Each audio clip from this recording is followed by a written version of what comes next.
കോൺഗ്രസിനെതിരെ ശക്തമായ മറുപടിയുമായി ഇപ്പോൾ രംഗത്ത് വന്നിരിക്കുകയാണ് ശശി തരൂർ. ഉറപ്പിച്ചു പറയാൻ ഒരു ശക്തനായ നേതാവ് പോലുമില്ലാത്ത കോൺഗ്രസാണ് വാക്കിലും തീരുമാനത്തിലും ഉറപ്പുള്ള ശശി തരൂരിനെതിരെ ഇപ്പോൾ ഓളിയിടുന്നത്. കേരളത്തിലെ എന്തും എപ്പോഴും മാറ്റി പറയാവുന്ന ഉറപ്പുള്ള തണ്ടല്ലില്ലാത്ത നേതാക്കന്മാരെ കണ്ടിട്ടല്ല ശശി തരൂർ രാഷ്ട്രീയ രംഗത്തേക്ക് പ്രവേശിച്ചത്. യുദ്ധം ചെയ്യാൻ ഇറങ്ങുമ്പോൾ അത് തങ്ങളുടെ കൊക്കിന് ഒതുങ്ങുന്ന ആളാണോ എന്ന് ചിന്തിക്കാനുള്ള സാമാന്യ വിവരം പോലും ഇല്ലാതായിപ്പോയി സതീശനും കൂട്ടർക്കും. ഒരുപാട് ചൊറിഞ്ഞിട്ടും ശശി തരൂർ മൗനം പാലിച്ചതാണ്. എന്നാൽ ഇപ്പോൾ തലയിൽ കയറിയിരുന്ന് ചൊറിയാൻ തുടങ്ങിയതോടെ ശശി തരൂരും മൗനം വെടിഞ്ഞു. കോൺഗ്രസുകാർ ചൊറിഞ്ഞു, ശശി തരൂർ കേറിയങ്ങ് മാന്തി. ഇനിയിപ്പോൾ മുറിവുണക്കാൻ കോൺഗ്രസുകാർ കുറച്ച് പാടുപെടുന്ന മട്ടാണ്. കോൺഗ്രസിനെ വീണ്ടും പ്രതിസന്ധിയിലാക്കിയിരിക്കുകയാണ് ശശി തരൂർ MP. കോൺഗ്രസിന് വേണ്ടെങ്കിൽ തനിക്ക് മുന്നിൽ മറ്റു വഴികളുണ്ടെന്ന മുന്നറിയിപ്പോടെയാണ് തരൂർ ഇത്തവണ രംഗത്തുള്ളത്. ഇന്ത്യൻ എക്സ്പ്രസിന് നൽകിയ അഭിമുഖത്തിലാണ് ശശി തരൂർ ഈ മുന്നറിയിപ്പ് നൽകിയത്. കേരളത്തിലെ പാർട്ടിക്ക് നേതൃപ്രതിസന്ധിയുണ്ട്. കഠിനാധ്വാനം ചെയ്തില്ലെങ്കിൽ മൂന്നാമതും തിരിച്ചടി നേരിടും. തൻ്റെ കഴിവുകൾ പാർട്ടി വിനിയോഗിക്കണമെന്നും തരൂർ ആവശ്യപ്പെട്ടു. പാർട്ടി ഉപയോഗിക്കാൻ ആഗ്രഹിക്കുന്നുവെങ്കിൽ അദ്ദേഹം പാർട്ടിക്ക് വേണ്ടി ഉണ്ടാകും. രാഹുൽ ഗാന്ധിയുമായുള്ള കൂടിക്കാഴ്ചയിൽ തൃപ്തിയില്ലെന്നാണ് ശശി തരൂരിൻ്റെ പുതിയ പരാമർശങ്ങൾ സൂചിപ്പിക്കുന്നത്. മുഖ്യമന്ത്രി സ്ഥാനാർത്ഥ്യം ലക്ഷ്യമിട്ടുള്ള നീക്കമാണ് തരൂരിൻ്റെ പുതിയ അഭിമുഖത്തിലെ പരാമർശങ്ങളെന്നാണ് രാഷ്ട്രീയ നിരീക്ഷകർ വ്യക്തമാക്കുന്നത്. കോൺഗ്രസിനെ എതിർക്കുന്നവർ പോലും തിരുവനന്തപുരത്ത് തനിക്ക് വോട്ട് ചെയ്തിട്ടുണ്ടെന്ന് തരൂർ അഭിമുഖത്തിൽ പറഞ്ഞു.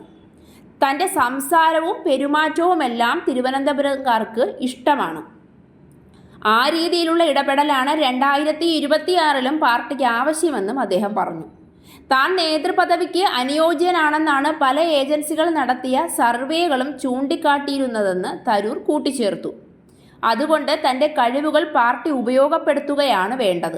അങ്ങനെയെങ്കിൽ താൻ പാർട്ടിക്കൊപ്പം തന്നെ ഉണ്ടാകും. ഇല്ലെങ്കിൽ തരൂരിന് അദ്ദേഹത്തിൻ്റെതായ കാര്യങ്ങൾ ചെയ്യാനുണ്ട് എന്നും തനിക്ക് വേറെ വഴിയില്ലെന്ന് കോൺഗ്രസ് കരുതരുത് എന്നും പുസ്തകം എഴുതാനും പ്രഭാഷണങ്ങൾ നടത്താനും ലോകമെമ്പാടു നിന്നും അദ്ദേഹത്തിന് ക്ഷണമുണ്ട് എന്നും സോണിയാഗാന്ധിയും മൻമോഹൻ സിംഗും രമേശ് ചെന്നിത്തലയും ആവശ്യപ്പെട്ടതുകൊണ്ടാണ് കോൺഗ്രസ് പാർട്ടിയിൽ ചേർന്നതെന്നും തരൂർ പറഞ്ഞു.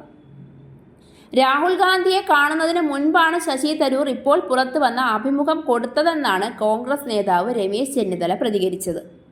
അതുകൊണ്ട് തന്നെ ഈ വിവാദത്തിൽ പ്രതികരിക്കാൻ തനിക്ക് താല്പര്യമില്ലെന്നും അദ്ദേഹം പറഞ്ഞു. മൊത്തത്തിൽ ഉത്തരം മുട്ടിയെന്നു സാരം. മൗനം വിദ്വാന് ഭൂഷണം എന്നാണ്. ഇപ്പോൾ കാര്യം വിദ്വാനൊന്നുമല്ലെങ്കിലും മിണ്ടാതിരുന്നില്ലെങ്കിൽ നല്ല മുട്ടൻ പണി കിട്ടുമെന്ന തിരിച്ചറിവ് ചെന്നിത്തലയ്ക്ക് നല്ലതാണ്. താൻ KPCC പ്രസിഡന്റ് ആയിരുന്ന സമയത്ത് ശശി തരൂർ UN-ൽ ഇട്ടുവന്ന സമയത്തിൽ അദ്ദേഹത്തോട് പാർട്ടിയിൽ ചേരണമെന്ന് പറഞ്ഞത് ശരിയാണെന്ന് ചെന്നിത്തല പറഞ്ഞു. പാലക്കാട് നിൽക്കണമെന്നാണ് താനെന്ന് നിർദ്ദേശിച്ചത്. ശശി തരൂർ പറഞ്ഞ ഇക്കാര്യം 100% ശരിയാണ്. അദ്ദേഹത്തെ പോലൊരാൾ പാർട്ടിയിലേക്ക് വരുന്നത് നല്ലതാണെന്ന വിശ്വാസത്തിൻ്റെ അടിസ്ഥാനത്തിലാണ് അന്ന് തരൂരിനെ ക്ഷണിച്ചതെന്നും ചെന്നിത്തല പറഞ്ഞു. എന്നിട്ടിപ്പോൾ വേലിയിലിരുന്ന പാമ്പിനെ എടുത്ത് തോളത്ത് വെച്ചെന്ന് തോന്നിയോ എന്നറിയില്ല ചെന്നിത്തലയ്ക്ക്. പാർട്ടി അംഗമല്ലാതിരുന്നിട്ടും തരൂരിനെ എറണാകുളത്ത് നടന്ന KPCC സമ്പൂർണ്ണ സമ്മേളനത്തിലേക്ക് ക്ഷണിച്ചു എന്നും സോണിയാഗാന്ധി ഉണ്ടായിരുന്ന വേദിയിൽ അദ്ദേഹത്തെ ഇരുത്തിയതുകൊണ്ടാണ് ശശി തരൂർ കോൺഗ്രസിലേക്ക് വന്നതെന്നും രമേശ് ചെന്നിത്തല പറഞ്ഞു. ഈ പാർട്ടിയിൽ തന്നെ നിൽക്കേണ്ടതിലെ അനിവാര്യത കൊണ്ടാണല്ലോ അദ്ദേഹത്തെ 4 തവണ കോൺഗ്രസ് MP ആക്കിയതും കേന്ദ്രമന്ത്രിയാക്കിയതും 10 വർഷമായി കോൺഗ്രസിൻ്റെ 4 സ്ഥിരം സമിതി അംഗങ്ങളിൽ ഒരാളാക്കിയതും എന്നാണ് രമേശ് ചെന്നിത്തല പറഞ്ഞത്. ഇനി തിന്നതും കൊടുത്തതും ഉടുത്തതുമൊക്കെ വിളിച്ചു പറയും. ഇതൊക്കെ നാണക്കേടല്ലേ കോൺഗ്രസ്സുകാരെ? കുറഞ്ഞ പക്ഷം മലർന്നു കിടന്ന് തുപ്പുന്നതെങ്കിലും നിർത്തിക്കൂടെ?